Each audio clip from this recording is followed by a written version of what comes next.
Okay, so for Fenrir, Light of Genesis, standard single target setup. Freya, 3 costs, and her SP class 2 cost guard skill. Lana, with a mix of AoE and single target. AoE will be important potentially later.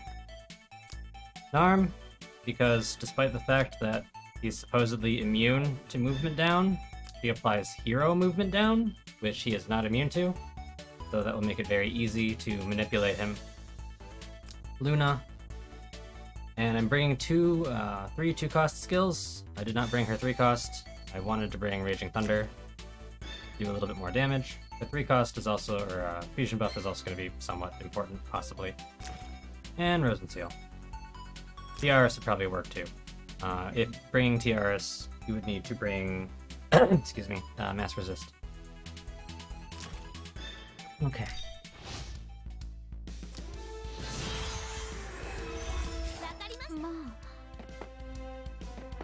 Give me if this sucks because I don't make videos ever.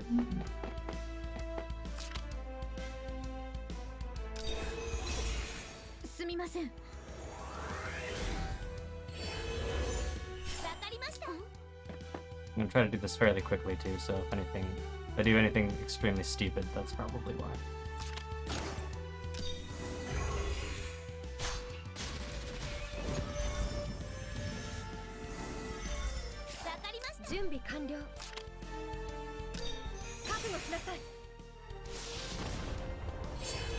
First thing that he's going to do is he is going to use Shock. This is an AoE ability that will stun everybody that gets hit by it, but it can be blocked with either Mass Resist or Rozenciel.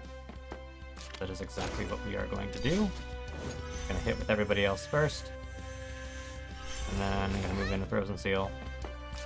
Oh yeah, and on Narm I actually brought Roundabout and Deadly. About the extra 10% damage, because I don't need aim, and that will just cycle her fusion buff faster, which I don't want.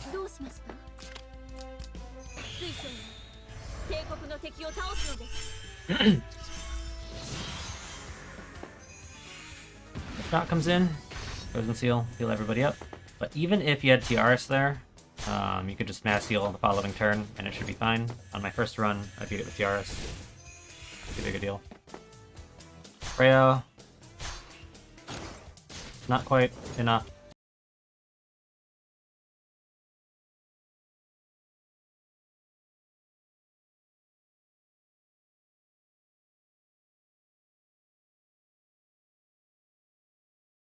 I don't think that's important. I think SP Freya, or at least having her exclusive, does help. Because you want them to die in 2 turns. If you don't kill them in 2 turns, they will cast Dread, and that sucks. They'll apply a stacking debuff. This turn, he will use Divine Charge. So basically, you want to make sure that the unit he attacks will be right next to him. And this is partially why reducing his mobility is very helpful, because it makes it very easy to manipulate who he's going to hit. We want to make sure that he doesn't move, so ideally somebody will be standing right next to him, and they'll be the only person that he can possibly hit. We can make that Freya here. Just gonna kill one of these. Not really important.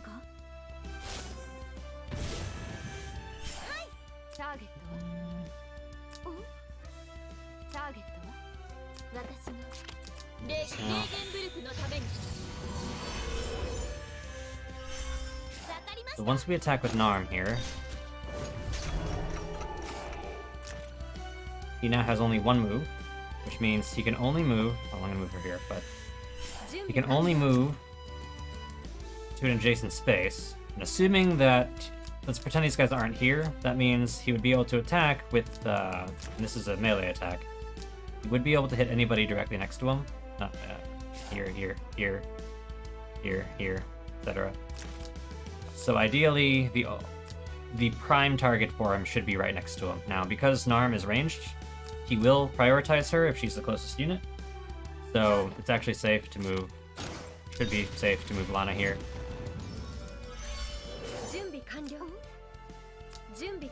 My positioning kind of sucked because I should have killed one of these. Now Luna can't. But Luna, if I had Luna here instead of Narm though, then he could potentially move to attack somebody else, and that would do more damage. One space though isn't a big deal. I think with Narm, it'll never actually be damaging enough to be a concern. Just do this. Given you have 20 turns, you ideally want to deal at least 5% of his health every turn. We're making pretty good progress. Right now I'd only expect 10%. He's down 14%.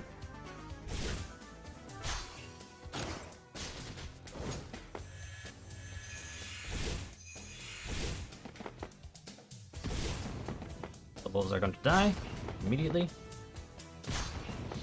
Or they can even use Shred, so no stacking debuffs on her. She is perfectly healthy. Now, it's a dead turn for him, so we have nothing to fear. I can just move in. Heal her.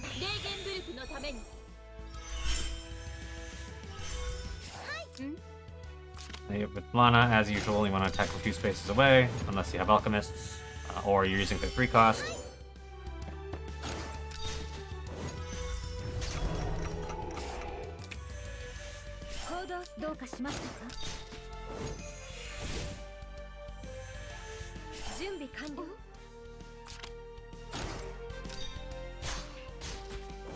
He only has 2 range, so units that can hit from 3 spaces away or more. Safe. Which, with Lana, like if he gets a stacking buff that increases his damage every, I believe, 4 turns. So if that becomes too much for her... Here it is. If that becomes too much for Lana, she could always start sniping from 3 spaces away and just do less damage.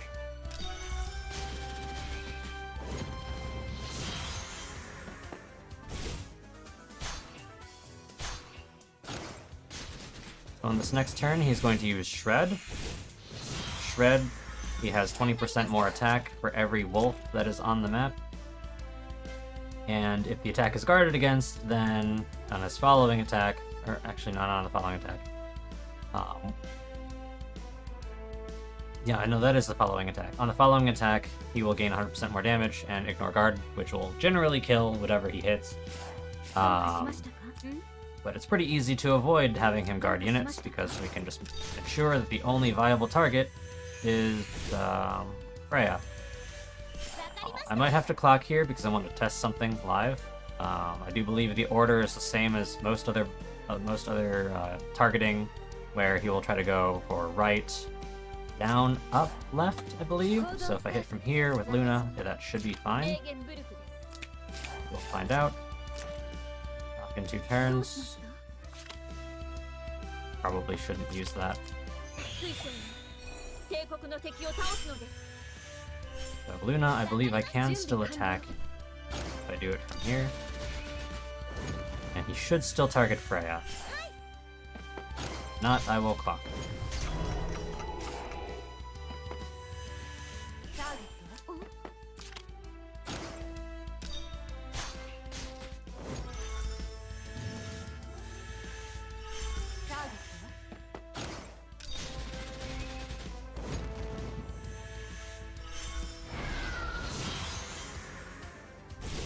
Yes, attack Freya. No wolves, so it doesn't do much damage. He doesn't get the extra bonuses because she did not guard anything, she was attacked directly. Another dead turn for him, so back up here and buff up. I don't know if I actually need to back up.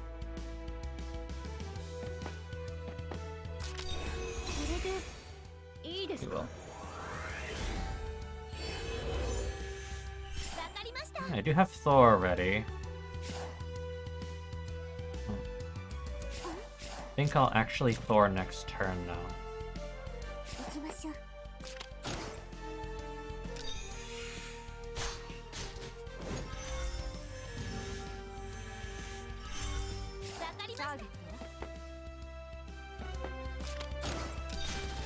Let's freeze strike first. Doesn't do as much damage, but maximum uptime on her skill.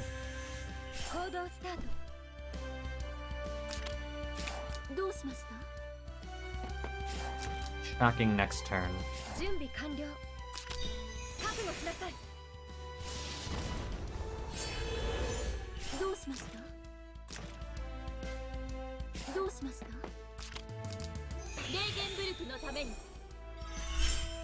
I'm gonna hold on to her 2-cost heal to prepare for shock.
Oh, I wanted to Thor. Oh. That's fine. But I remembered to do it this time. Now he did get his first stack of the damage buff, so and he's also going to do Divine Charge. Divine Charge is not a concern at all.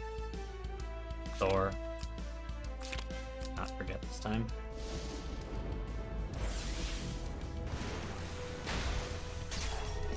So with Thor, what we're going to do is start off with the hammer. We usually do with Thor.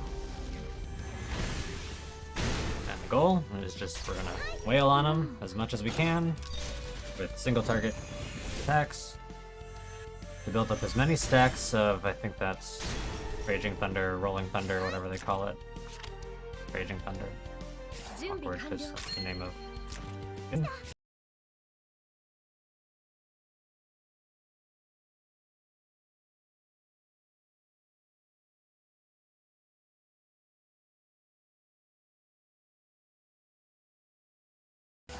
Believe spaces of the hammer. I think if it's upgraded, it can be as much as 3. But you must end your you have to end their action within 2 or 3 spaces of the hammer in order to trigger the Thunder Strike.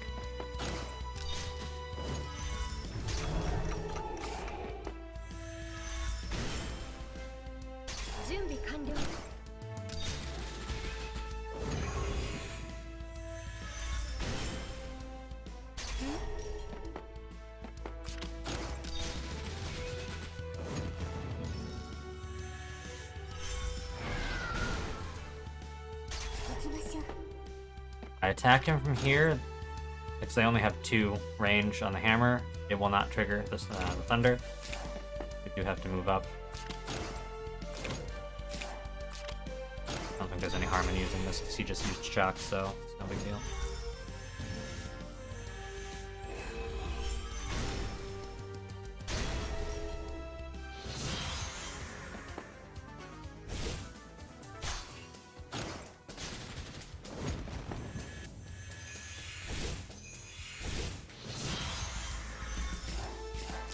Okay, this is a dead turn. Perfect opportunity to continue smiting him. Every time you trigger one of the Thunder Strikes, he gets a stack of Raging Thunder, and for every stack of Raging Thunder, Flash Thunder deals more damage. In my case, it's only 3% more damage, but that could be upgraded, I think, as much as 6 or 7. So we want to keep wailing on him. Build up as many stacks as we can. An additional mechanic for this particular boss, and for this boss only, every time he gets hit by a Thunder Strike, or AoE in general, it's not just Thor's Thunder, he gets this 5% damage taken increase. Fusion buff next turn. More important to build stacks. It might make sense to bring Wind Pressure on Luna also, because that would trigger an extra Thunder Strike, and would also trigger an extra stack of his damage increase buff. I do kind of like having Raging Thunder on her, though. If you were to do that, though, you'd probably replace Raging Thunder with Wind Pressure, and you would bring her 3-cost instead of her 2-cost Wind Spiral.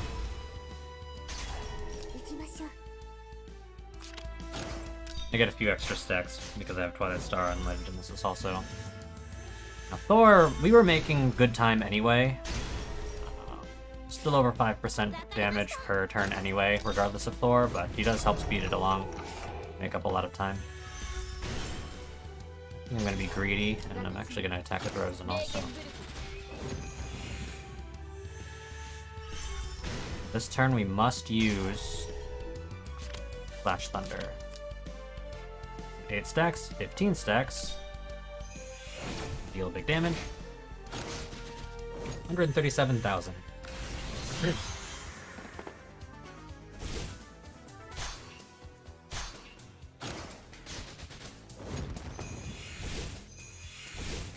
believe this is a shred turn.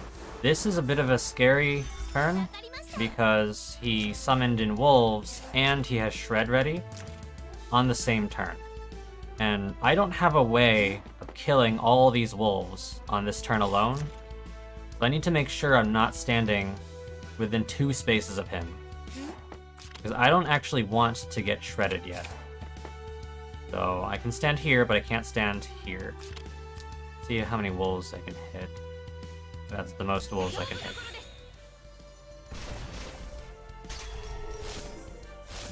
Okay. And this is why Luna's fusion buff is helpful, because we were able to deal a little bit of extra damage to them. I believe Narm has it active still as well, and Rozenciel, Luna herself. Wind Pressure would also help you stack up a few more. I'm actually just going to fusion buff next turn. You can actually just freely attack with Narm. You can retreat. I don't want to attack him with Luna, I want to make sure she's a little bit further away. I'll use that later though.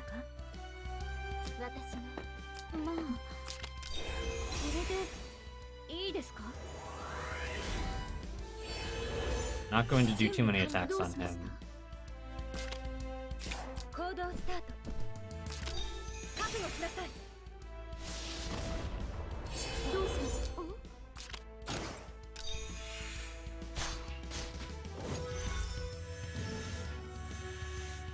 We do have time to just keep running. If the wolves are still alive next turn, although every time they attack, if they don't die on the second turn that they're around, they will use their own shred on Freya, and that stacking defense debuff could be a real problem real quick. But we might be close enough to just start bursting him down, but hopefully this is enough to kill the wolves. Come on. Yes, okay, perfect. And one wolf, I can take the shred from just one living wolf spirit. Not too worried about that. But I think I could still kill that one anyway, proactively.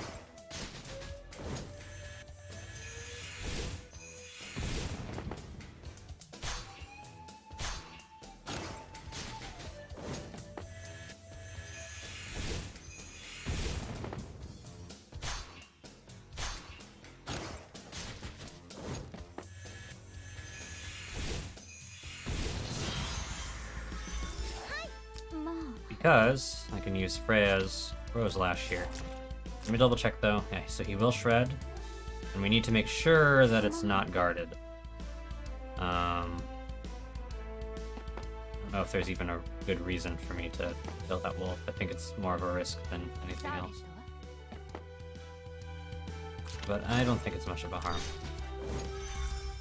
So here's what I'm gonna do. Go in with Lana, kill the wolf spirit with her. Remember, Shred is a melee attack. It is not ranged. So he will use Shred. So as long as I don't put anybody here that are more enticing targets than Freya, which is going to be just about everybody, we should be fine. That means Luna, I can't even go in with her right now. She'll be guarded, so I just have to hang back with Luna. Narm can do her usual hit and run. Perfectly safe. But Genesis can attack from well out of his range. It's not a concern at all. I don't think I've used teleport a single time yet. Probably could have brought something else, but it's nice to have just in case something goes wrong. But in this case, he will run to Freya, because he can only move one space, and he will use Shred, and it will not kill her. He will not get a bunch of buffs on the following turn, because she did not guard anything, she was attacked directly.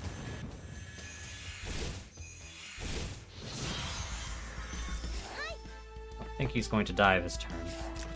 It is a shock turn. Oh, oops, but I think we're fine. Barely still living with 2 stacks. But of course she didn't have to attack from 2 spaces away, so that's not a big deal. She have... Well, I might use teleport here because I want to heal up.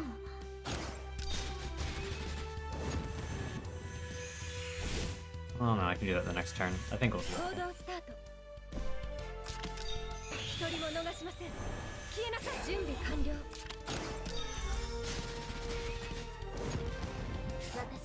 Probably should have kept her within 3 spaces of Rozenciel for the heal. Also okay. Suspect everything will be fine. I don't think he can one-shot everybody.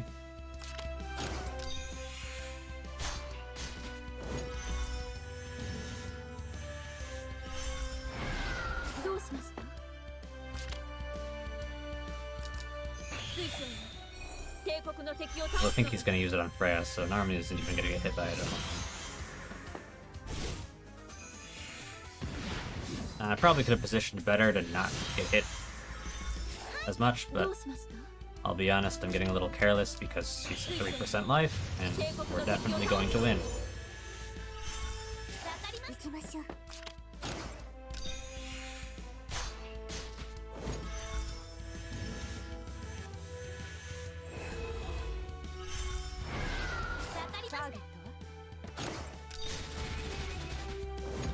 There we go. With a mostly Princess team. Well, Princess and Origins. Not too bad. As long as you understand his skill rotation, it goes pretty well, and Narm makes it a lot easier. I imagine they will probably either fix that in the future, well, for future bosses, where Narm can reduce his movement. I don't think they usually go back to previous bosses to fix that kind of stuff, at least not for content like this. They might have done it for Ancient Beckoning in the past, but either way, Narm definitely makes it very, very easy for now. So yeah, hope that was helpful to at least one person.